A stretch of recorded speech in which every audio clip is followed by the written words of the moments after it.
moi-même. Merci beaucoup, Madame la Allez-y. vice-présidente. Alors, par cet amendement que nous proposons, nous souhaitons attirer votre attention sur la politique santé menée par la région à destination des Rhône-Alpins et des Auvergnats. Nos territoires subissent les conséquences des politiques menées depuis des années, gauche et droite confondues. L'accès aux soins, la prévention, le domaine de la santé en général a été abandonné par les politiques publiques et le constat est dramatique. La région ne peut pas combler les défaillances de l'État dans le domaine de la santé, mais la région peut, doit faire mieux et plus que ce que vous proposez, et cela passe par la volonté politique.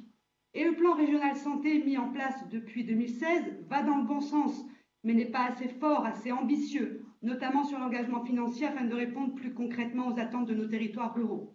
Ça passe par l'augmentation du montant des aides régionales afin d'être plus incitatif sur l'implantation, la construction des structures, élargissement des critères d'éligibilité, tant pour les structures que pour l'implantation de médecins généralistes, mais aussi spécialisés.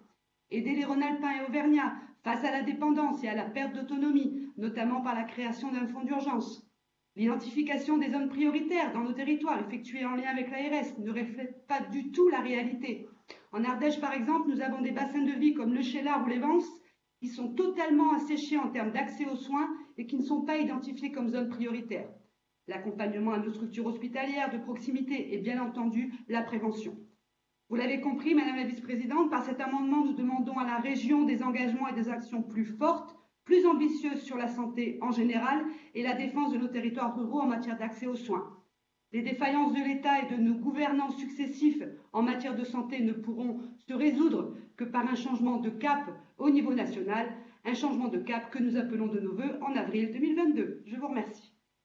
Merci Madame Porquet. Effectivement, votre amendement nous demande de mettre 9